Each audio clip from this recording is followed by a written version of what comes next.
If you're an author or plan to be one, get excited because this podcast is for you. Book Marketing Mentors is the only podcast dedicated to helping you successfully market and sell your book. If you're ready for empowering conversations with successful marketing mavens, then grab a coffee or tea and listen in to your host, international best-selling author Susan Friedmann. Welcome to Book Marketing Mentors, the weekly podcast where you learn proven strategies, tools, ideas, and tips from the masters. Every week, I introduce you to a marketing master who will share their expertise to help you market and sell more books. Today, my special guest is me. Hi, Susan Friedmann. I'm not playing host today, but rather my dear friend and colleague, Jane Malucci, is taking that role. Hi, Jane. Welcome to the show. Hey, Susan, happy to be here. This is always fun. So, Jane, I know you and I were discussing some different topics. So what did we land on for today's topic?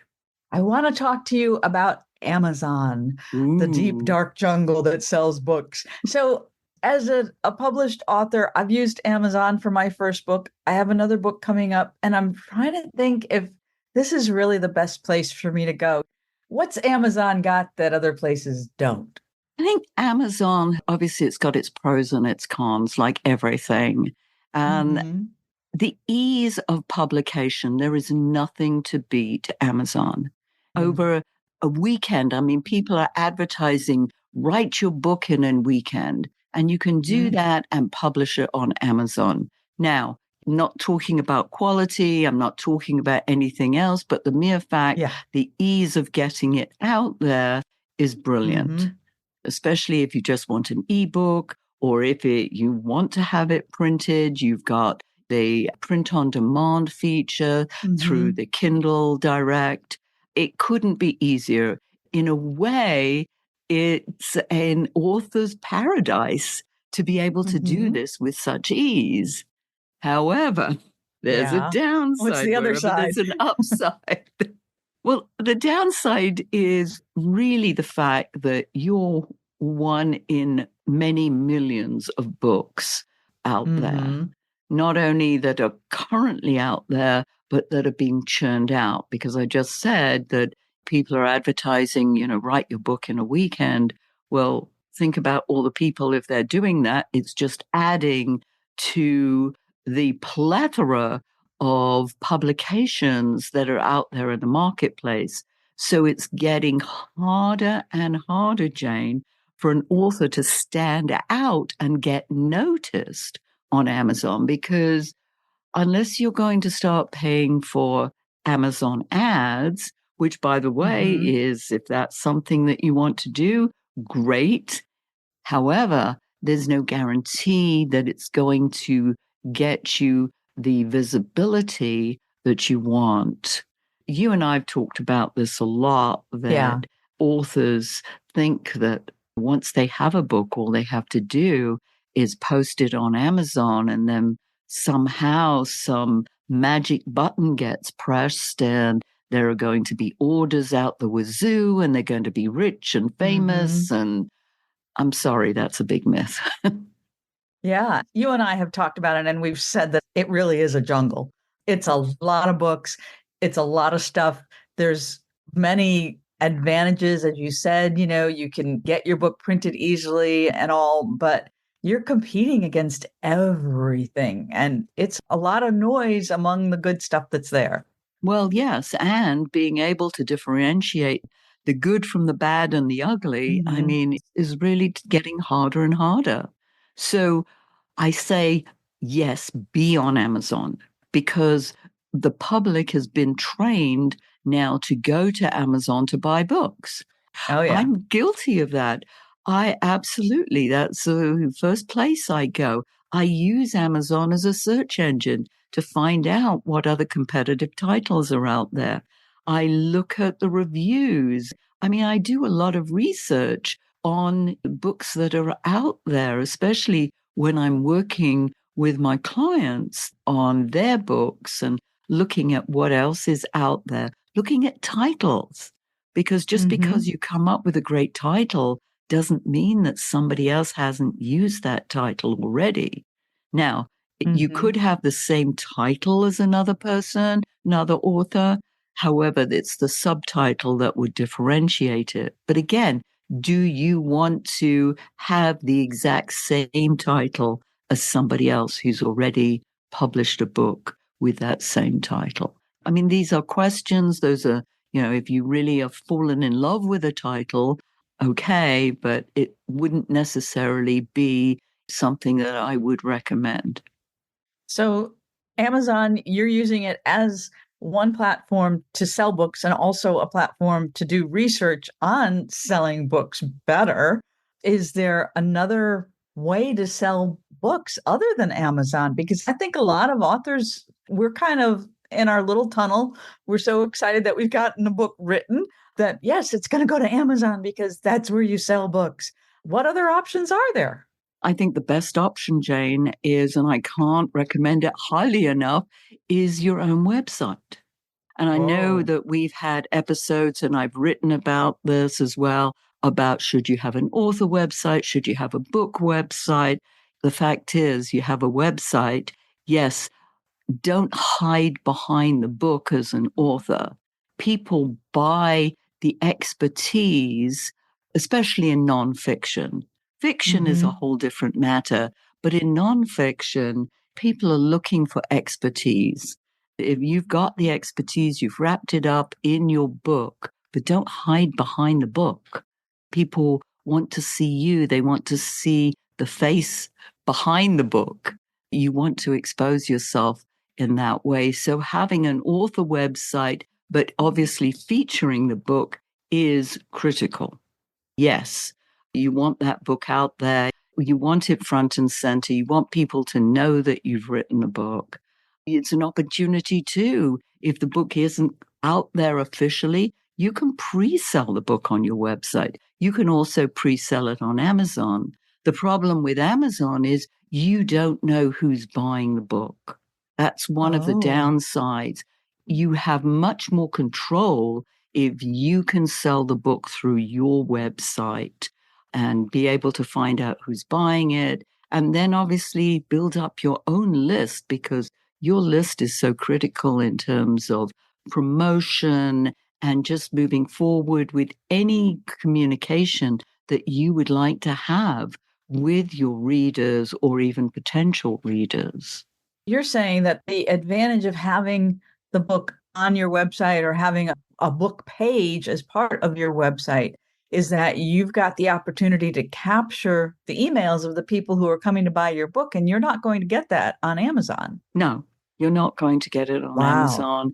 And you want to know who's buying your book because, as I said, because you want that communication. And on your website, you can make offers. You can offer them some kind of lead magnet. You can offer a challenge. You can do competitions. You can do so many different things. Now, there is a trick around it with regard to Amazon, and that is that you could put in your book a QR code that leads people to your website to fill in. If you're giving away a lead magnet, let's say you want to give away some tips, or you want to give away a checklist, or for them to do a challenge, then you could absolutely have this QR code that your website has been embedded into that QR code, and people can scan that. And if they're interested in getting your free stuff, then they're going to fill in your form and they're going to get the prize. Oh, that's brilliant. I love that. The only thing that I'm thinking about, Susan, is that I'm envisioning then if this book is on my website, that I'm going to have a pile of books in my office here and the mailers and everything else so that I can mail out the 500 books in the first month, she says enthusiastically, to the people who want to buy the book. How am I going to do that and keep up with everything else if I'm the one who has to ship books? Well, this is where you can tap into Amazon, and you can still do print on demand. If your book is up on Amazon, there are other opportunities out there, and I'll put it in the show notes, but there's BookBaby out there that you could use to do print on demand. and they also do distribution for you as well. It's a great service that many of my authors have been using. There are other ways. Obviously, getting it into bookstores as well. You want to be able to get your book into, especially local bookstores. I mean, that's right on your doorstep. I mean, even my small little town here has got a cute little independent bookstore, and they've done book signings for me. They've done book signings for other authors, and then they carry the book. And it may be on a consignment, where they take, let's say, 10 books. And then if they haven't sold them after a period of time, then you get them back, which you really don't want to get because sometimes they don't come back in the same condition as they got there. Right. I've had that happen. And then you've got these dog-eared covers and you're like, now what am I going to do with this book? I don't even want to give it away because it doesn't look that great. So it will look well loved. So you can donate it to your local Goodwill store and somebody will think, oh my gosh, this book is so well loved. They must have found valuable information in here. I love that. The only thing with that, obviously, is you paid money and you haven't got anything in return for that investment. Well, yes. Although you never know, who reads your book. I mean, That's right. There are cute ways of getting your book seen. I know little sort of hacks you can, if you travel by plane anywhere, there's that pocket in the seat in front of you. You can pop a copy of your book in there. I know authors who've done that. You're in a hotel room. You can leave that in a drawer, in the hotel right room. Next to Gideon. That's great. Yes, next to Gideon's Bible. Yes, what great endorsement. Yeah, that you don't have to have that pile of books in your office or your garage and, try to mail them out yourself. It's super to learn that there's other options available. So that's great. That makes life much easier and less intimidating, I think, too. Well, and you've got distribution channels as well.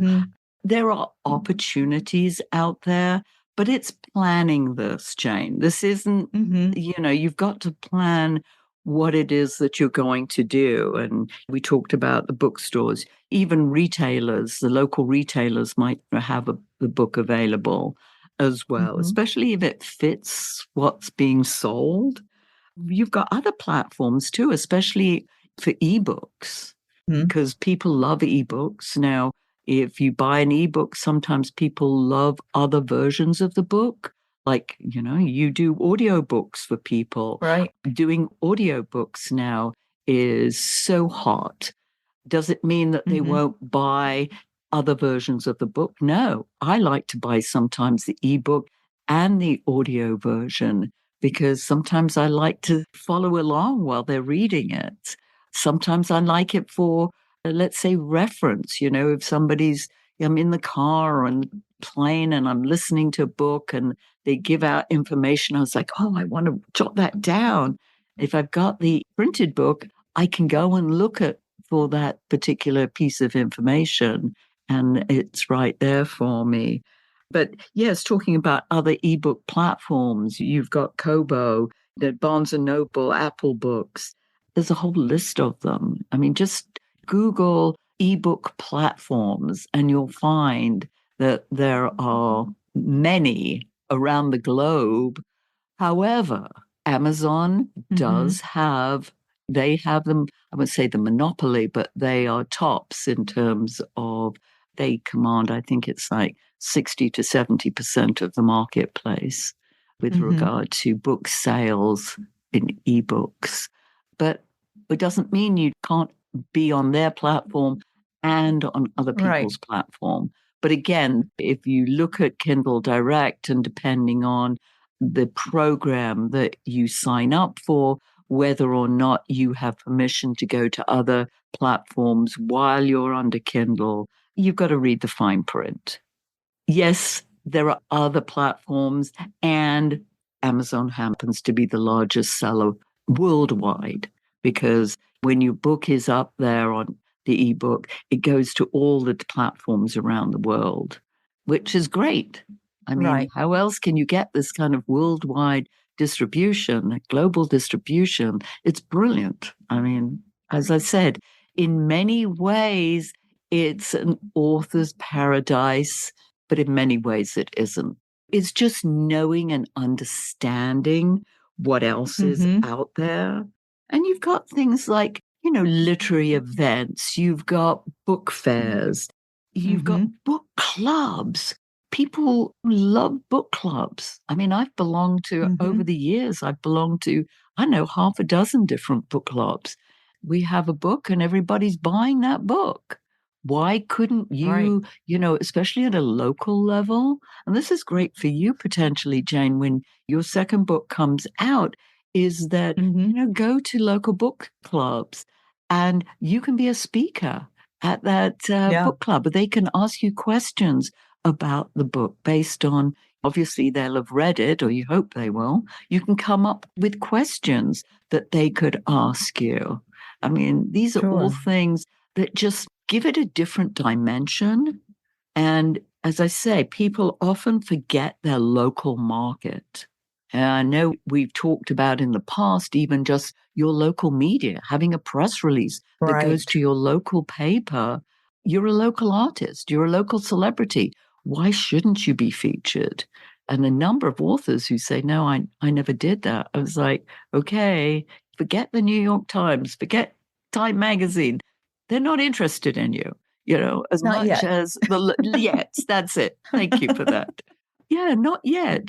And when they are, they'll come running. In the meantime, Right. in between time, you can go to the local media and you can look at, also within your field, if you're in a niche Mm-hmm. market.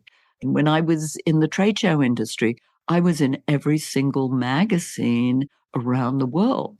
Now, there weren't that many. I think there were like a dozen, but I was Right. featured in every single one of them. I wrote columns for many of them. And these are things that you can do, which again gives you exposure, which if you've got the opportunity and the tagline, you've got go to my website, I'm the author Mm-hmm. of, and they come to your website, get a copy of the book.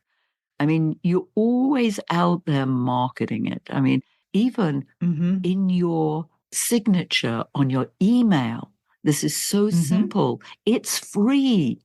Put a picture of your book, make it clickable that somebody can go to your website to pick it up.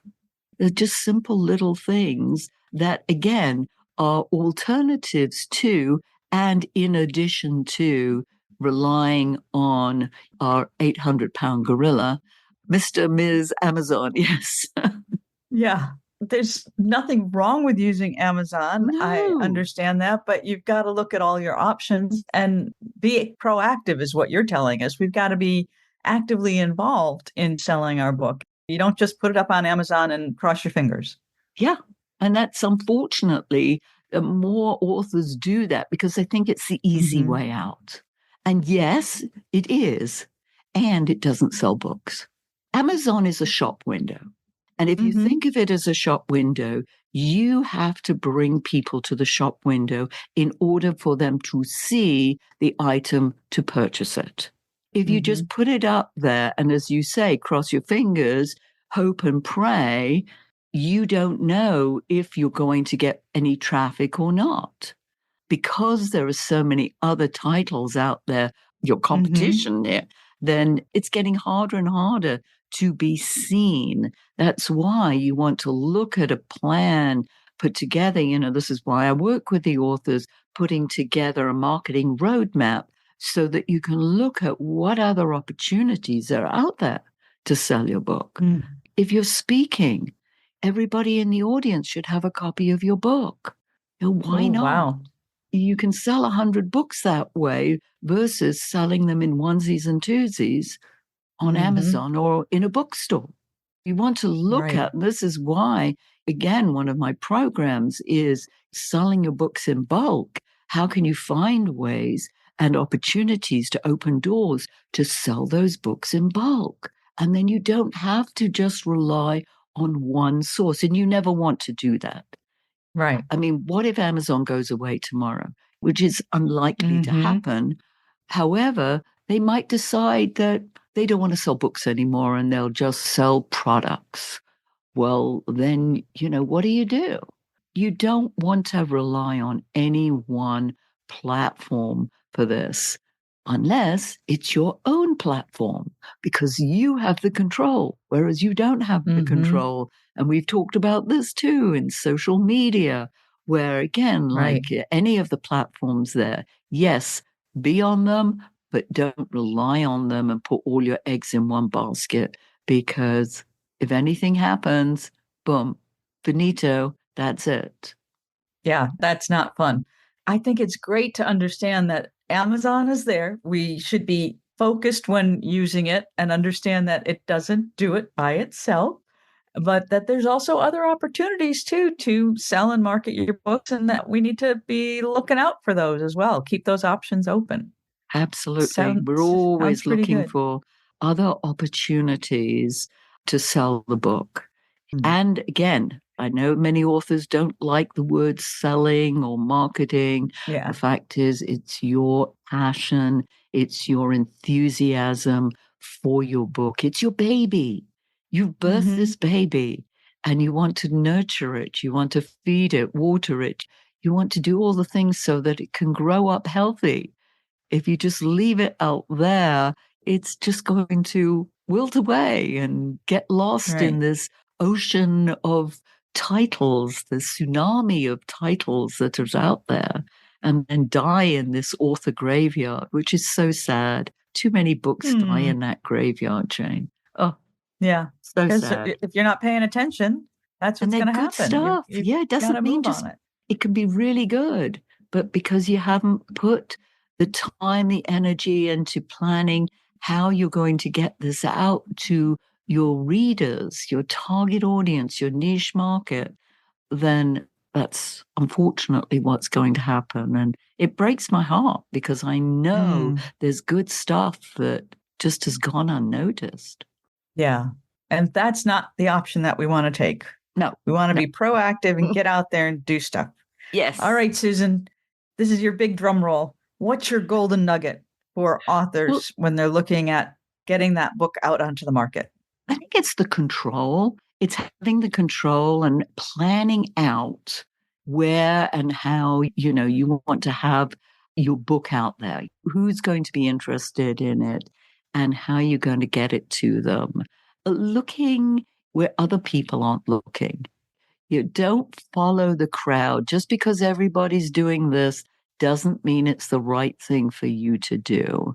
Everybody's going to say, oh, I did this process and it worked like magic. And if it worked for me, it'll work for you. You're not comparing apples with apples. Could be comparing apples with oranges, and they've got a whole different type of book. They've got a whole different audience. You've got to know who your audience is, where they hang out, and how you can potentially sell your book to them. It's a lot of little pieces pulled together, but it's really having that plan of action and not leaving it to fate, which I think, unfortunately, too many authors do, is leave it, I've done it, I've put it out there, I've posted it on Amazon, I've posted it on a few other sites, and boom, I'm just going to sit back and wait because I don't like to market, I don't like to sell, and just forget about those words. Just be passionate about your topic area. And I believe that will sell too. But it's a plan. I mean, this is not, again, the hoping, wishing, and praying syndrome. Right. Well, great. I love this. I love the idea that we've got options. Amazon is one of them. And it's for us as authors to build on that and to, like you say, take control. And I think that when you give us that permission to be in control, it sounds a lot more fun than marketing and sales. It certainly is. And Jane, I thank you again for doing this with me. It's always so much fun to do it together. And yeah, I know we both enjoy it. So thank you. And by the way, listeners, if your book isn't selling the way you wanted or expected to, let's you and I jump on a quick call together to brainstorm ways to ramp up those sales because you've invested a whole lot of time, money, and energy. and it's time you got the return you were hoping for. Go to bookmarketingbrainstorm.com to schedule your free call. In the meantime, I hope this powerful interview sparks some ideas you can use to sell more books. Until next week, here's wishing you much book and author marketing success.